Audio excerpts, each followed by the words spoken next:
Hey everyone, my name is Shauna and welcome to another figure unboxing. Today we're looking at the 1/7 scale Chizuru Mizuhara date dress version. Date dress version. You can't see it on camera. She's done by SOL International. Never heard of this company. And looking back at my past decisions, I'm not entirely sure why I got this figure. I am a big fan of Chizuru Mizuhara, blah blah blah. Hopefully you are too, otherwise I don't know why you're here, so let's just get right into it.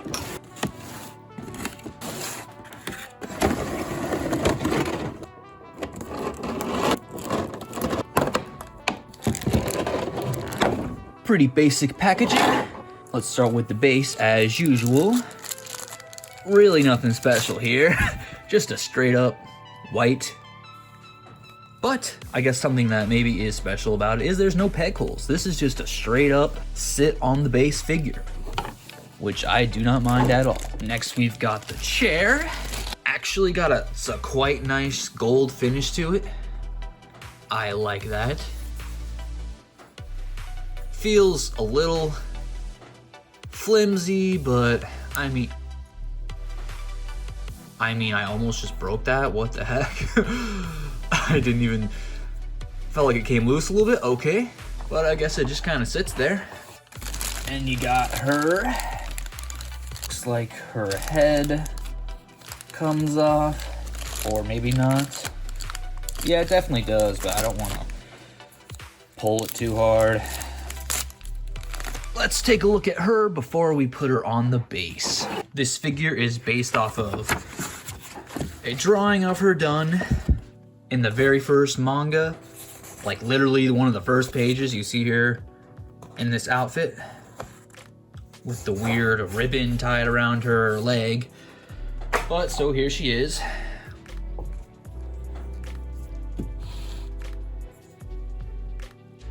Her face is really good. It definitely, out of all the Chizuru figures I have so far, it captures it the best out of all of them. Her lips are actually done really well too. Let's get the light in better. Looks really good. And I don't know if this is a thing with figures in general lately, but you can see some black specks on her. If you watched the Jahi video, you knew there were some on her. And the Holo video I did, there were some on her. It's probably just a usual thing, but from just touching it, it's not removable. So I'll have to go in with maybe some cleaning stuff to see if that works. But let's move on. The dress itself, pretty standard. Red with white polka dots, but it's got a nice vibrant red to it. Her hair looks a little cheap, but not as bad as the yukata version of her, or kimono, pretty sure it's yukata, that I previously reviewed. Some of these hair pieces are quite obviously like pieces. It looks a little weird seeing the lines, but you're not really gonna see her from that angle, so it doesn't matter. Body sculpt, it's done pretty well, pretty well. Got a nice little translucent plastic suggestion of something. I don't know what the heck you'd call this. Look, I don't understand women's clothing, okay? So it's whatever you want it to be. But then we get down to the, oh, check out that hand. Looks all right. Looks like she has one hand that rests on the chair, so we'll have to see how well that lines up when we actually put her on the base. Then we got the legs, which look pretty dang good. The ribbon is fairly well separated. Some of these lines here, it can kind of look like it's meshed. Like right here, it's kind of like the coloring in the, I don't know, it's hard to explain, but it makes it look like it's not wrapped around her, but just like on her skin. But overall, it's done well enough to like show that it's got some sort of separation to it. There's the ribbon at the finished tie at the bottom. The shoes also look pretty good. There's a little bit of almost like damage to detail here, but almost feels like paint chipping when I touch it, but I mean, that's not that big of a deal. I will say this is a pretty cheap figure, and I'm pretty sure she's on sale right now on AmiAmi. And the absolute lowest angle, for those of you who care, you can't really see anything anyways. So let's put her on the base.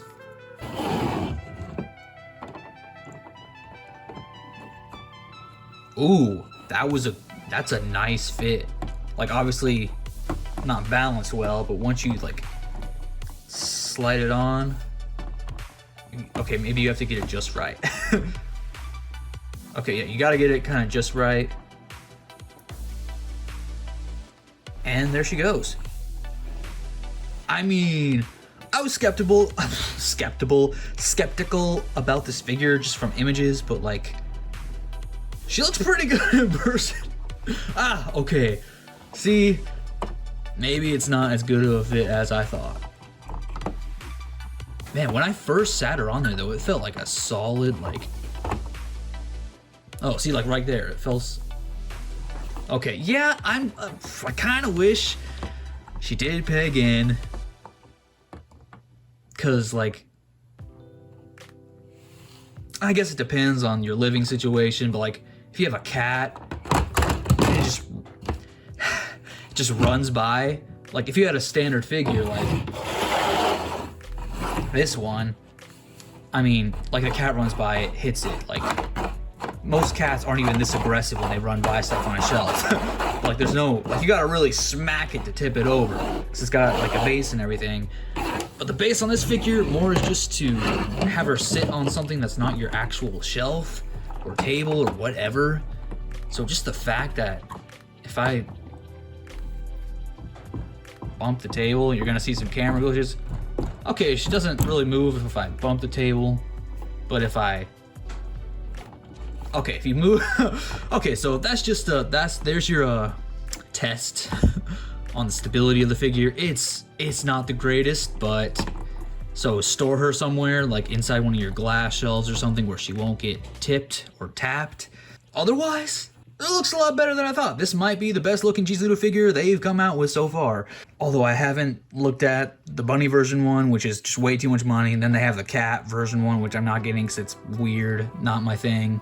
But yeah, if you are okay with her outfit, I think the main reason I was hesitant about how much I would like this figure is the outfit, seeing as it's just based off of one panel in the manga that's not even like a panel. It's just like, the artist does this throughout the entire book, is like every now and then as the chapters progress, he draws Chizuru like in a different outfit, doing different things. So I think even the cat version of her is based on one of the images he does. So you just see her in various poses and various clothing throughout it. So it has nothing to do with the story. You never see her in this outfit except for that one page, but so that's why I was kind of torn on it. But in the end, it does look really good. Hopefully these marks are easy to remove.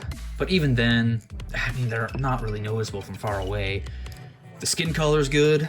I haven't reviewed that Chizuru figure, but I mentioned her in the review of the Yukata version, that one of my other Chizuru figures, or both my other Chizuru figures, the skin color is like deathly pale. She's still pretty pale in this, but she's still got enough color where she doesn't look like a ghost. So that's good enough for me. Overall though, that's pretty much it. Okay, this is kind of annoying. Okay, getting her to actually sit down is annoying. Just be careful when you're moving her around, I guess. Yeah, that's probably the only downside so far is just the lack of stability. For some of you, you may need to consider that, how she really doesn't want to stay on this seat if she gets the slightest bit of physical interference. Otherwise, she looks good, her size is good. Let's pull in another 1/7 scale figure. Yeah, looks good. I'm genuinely surprised and happier with this than I thought I would be. But yeah, she's still available on AmiAmi if you want it. I got her from there for probably about $120, $140, including shipping. Probably lower, 120, because I paid the really slow shipping, because I know this video is late. She was released in November, but I got her when I got her. And I'm happy with it for now. We'll see if it changes over time, or if she just starts falling on her own, like a certain Nendoroid I have, which is kind of spooky. It makes me think there's a ghost in my room, but it's only that one figure that falls, so that's beside the point. Anyways, thank you for watching. I have been Shauna. This has been Chizuru Mizuhara, the date dress version 1/7 scale figure by Seoul International. I wish you the best of luck in all your figure collecting adventures. Farewell, my friends.